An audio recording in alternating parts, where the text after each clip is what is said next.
Hello everyone, welcome back to my channel. तो आज के इस वीडियो में हम क्लास 6 के इंग्लिश के लेसन 1 स्टार्ट करेंगे। लेसन 1 में दिया गया है माय मदर।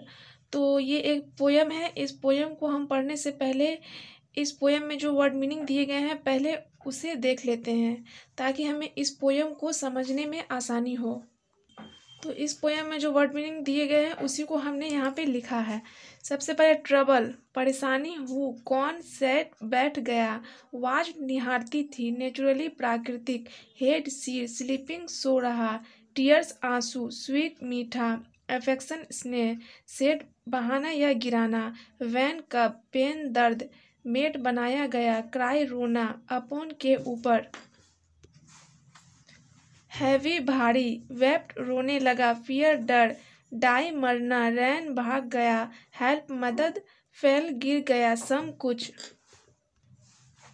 प्रीति सुंदर, स्टोरी कहानी, टेल कहना, प्लेस स्थान या जगह, मेक बनाना, कैन सकना, एवर कभी, एफेक्शनेट स्नेही, काइंड दयालु, थॉट विचार, होप आशा, गॉड ईश्वर, रिवार्ड इनाम या पुरस्कार, केयर चिंता, आर्ट कला, ओल्ड पुराना, ग्रे स्लेटी हेल्दी स्वस्थ, एक्सट्रीमिस्ट हारना या रुकना, सूदमिस शांत करना या कम करना, अवे दूर।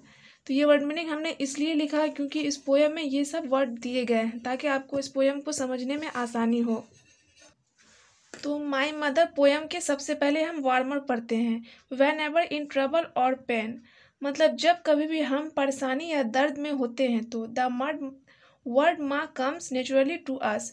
तो माँ वर्ड जो होता है वो हमारे मुंह से स्वाभाविक रूप से यानी प्राकृतिक रूप से निकल जाता है। Can you explain why it is so. तो इसमें कह रहा है क्या आप इसकी व्याख्या कर सकते हैं कि ऐसा क्यों होता है। तो इसमें यही पूछ रहा है। तो ऐसा इसलिए होता है क्योंकि माँ जो होती है वो बच्चे के ज़्यादा करीब होती है, इसीलिए बच्चे को जो है माँ वर्ड मुंह से निकल जाता है। अब हम ये पढ़ेंगे, now read and enjoy this poem. अब इस कविता को पढ़े और आनंद लें। Who sat and watched my infant head. तो इसमें कह रहा है कौन बैठकर मेरे शिशु सर को निहारती थी, when sleeping on my cradle bed, जब मैं अपने पालने वाले बिस्तर पर सो जाता था, and tears of sweet affection said, और मेरे लिए प्यार भरे आंसू बहाती थी, माई मदर मेरी माँ, when pain and sickness made me cry, जब दर्द और बीमारी ने मुझे रुलाया, who gazed upon my heavy eye, तो कौन अपनी भीगी और भारी आंखों से मुझे ताकती थी, and wept for fear that I should die my mother, और इस डर से रो पड़ती थी कि कहीं मैं मर न जाऊं। नेक्स्ट है who ran to help me when I fell, कौन मेरी मदद के लिए दौड़ती थी जब मैं गिर जाता था, and would some pretty story tell, और मुझे प्यारी प्यारी कहानियां सुनाती थी, और kiss the place to make it well, और मेरे चोट लगे शरीर को चूमती थी, माई मदर मेरी माँ, and can I ever cease to be affectionate and kind to thee, मैं उसके प्रति कभी भी स्नेही और दयालु होना छोड़ सकता हूँ, who was so very kind to me my mother, जो मेरे प्रति इतना दयालु रही हो, माई मदर मेरी माँ। Ah no the thought I can not bear, आह नहीं ऐसा विचार भी मैं सहन नहीं कर सकती हूँ या कर सकता हूँ, and if God please my life to spare, और अगर ईश्वर ने मेरे जीवन को थोड़ा बख्शा है तो I hope I shall reward thy care my mother, तो मैं आशा करती हूँ कि मैं आपके किए गए देखभाल का मूल्य चुका दूंगी या दूंगा, माई मदर मेरी माँ, when thou art old feeble and grey, जब आप बूढ़ी और कमज़ोर हो जाओगी, my healthy arm shall be thy stay, तो मेरे स्वस्थ बाजू जो है वो आपकी सेवा के लिए हमेशा तत्पर रहेंगे, हमेशा हाजिर रहेंगे, and I will soothe thy pains away my mother, और मैं आपके सारे दर्द को शांत करूँगा, माई मदर मेरी माँ। तो अब हम इनमें दिए गए क्वेश्चन को सॉल्व करेंगे। B.1.1 में 4 क्वेश्चन दिए गए हैं जिन्हें हम एक एक करके सॉल्व करेंगे। पहले है who cares for the infants, यानी कि शिशु की देखभाल कौन करता है। इसका आंसर हो जाएगा mothers cares for the infants, शिशु की देखभाल माँ करती है। दूसरा है why does the mother weep when her child falls ill, माँ क्यों रोती है जब उसका बच्चा बीमार पड़ जाता है? इसका आंसर होगा the mother weeps for fear when her child falls ill because her child dead due to illness. जब उसका बच्चा बीमार पड़ जाता है तो माँ इसलिए रोती है कि कहीं मेरा बच्चा बीमारी से मर न जाए। 3 नंबर में है what does she do when her child falls. माँ क्या करती है जब उसका बच्चा गिर जाता है? आंसर होगा the mother become restless when her child falls ill. जब उसका बच्चा गिर जाता है तो माँ बिल्कुल भी आराम नहीं करती। She told some pretty story and kisses the injured body part of the child to make it well. और वह जो है बच्चे को प्यारी प्यारी कहानियाँ सुनाती है और उनको चूमती है उनके चोट लगे शरीर को, ताकि वो जल्दी ठीक हो जाए। 4 नंबर में है what will you do for your mother van C is old. जब आपकी माँ बूढ़ी हो जाएगी तो आप अपनी माँ के लिए क्या करोगे? इसका आंसर होगा when my mother will be old. जब मेरी माँ बूढ़ी हो जाएगी I will take care of her. मैं उसका ध्यान रखूंगी। I will also soothe her pains. मैं उनके दर्द को कम करूंगी। I will serve her all the time. और मैं उनका हमेशा सेवा करूंगी। I will never let my mother be sad. और मैं अपनी माँ को कभी भी दुखी होने नहीं दूंगी। B.2.1 में है आंसर इन ए वर्ड और सेंटेंस। 1 नंबर में हु रोट दिस पोएम, यानी इस कविता को किसने लिखा है? इसका आंसर होगा Ann Taylor wrote this poem, जो आपके पोएम के लास्ट में दिया गया है कवि का नाम। 2 नंबर में what does a mother do when her child is very young. माँ क्या करती है जब उसका बच्चा बहुत छोटा होता है? इसका आंसर होगा when her child is very young a mother loves feed her child take care and tells good stories to her child. जब उसका बच्चा बहुत छोटा होता है तो माँ उसे प्यार करती है, उसे खिलाती है और अपने बच्चे का ध्यान रखती है और उसे अच्छी अच्छी कहानियाँ सुनाती है। 3 नंबर में है the mother wept when her child was ill what fear did she have. माँ क्यों रोती है जब उसका बच्चा बीमार पड़ता है? उसे किस चीज का भय यानी कि डर रहता है? इसका आंसर होगा the mother feared for her child is dead when her child was ill. जब उसका बच्चा बीमार पड़ता है तो माँ इसलिए रोती है कहीं मेरे बच्चे का बीमारी से मृत्यु ना हो जाए, यानी कि मौत ना हो जाए। B.2.2 में है answer is not more than 50 words का। 1 नंबर में how can you say that A mother loves her child very much.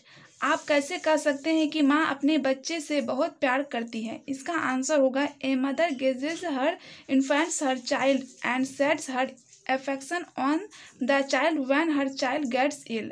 जब उसका बच्चा बीमार पड़ जाता है तो माँ क्या करती है? आंसू बहाने, सैड, सैड मीन्स आंसू बहाना, आंसू बहाने लगती है, रोने लगती है। उसे डर रहता है कि कहीं मेरे बच्चे की मृत्यु ना हो जाए। When her child gets ill she fear of her child death, यानी उसे डर रहता है कि कहीं उसके बच्चे की मृत्यु ना हो जाए। डेथ मीन्स मृत्यु। She runs if her child fall and she tells story and kisses on the place to make it well. और वो अगर उसका बच्चा गिर जाता है तो वो अपने बच्चे को बचाने के लिए दौड़ती है और उसे अच्छी अच्छी कहानी सुनाती है और उनके चोट लगे शरीर को चूमती है ताकि उसका दर्द ठीक हो जाए। क्वेश्चन नंबर 2 है why should we not be unkind to our mother. हमें अपने माँ के प्रति कभी भी निर्दयी क्यों नहीं होना चाहिए? इसका आंसर होगा we should not be unkind to our mother because our mother has given us life with lots of pain. हमें अपने माँ के प्रति कभी भी निर्दयी नहीं होना चाहिए क्योंकि हमारे माँ ने हमें जन्म दिया है, इस दुनिया में लाई है विद लॉट्स ऑफ पेन, बहुत ही दर्द के साथ। Our mother forget every kind of pains for us. और हमारी माँ हमारे लिए सारे दर्द को भूल जाती है। They never care on her self if we are any problem. और अगर हम कोई भी समस्या में होते हैं तो वो अपनी परवाह कभी भी नहीं करती है। 3 नंबर में है can you ever be unkind to your mother gives reasons for your answer. क्या आप अपने माँ के प्रति कभी भी निर्दयी हो सकते हैं? कारण के साथ उत्तर दिए। रीजन मांग रहा है, उसका कारण दीजिए। इसका आंसर होगा no I can never be unkind to my mother.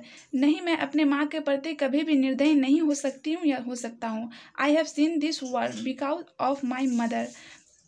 मैंने अपने माँ की वजह से इस दुनिया को देखा है। My mother forget every kind of pain for us. मेरी माँ हमारे लिए सारे दर्द को भूल जाती है। She has taken a lot of problem to bring me up.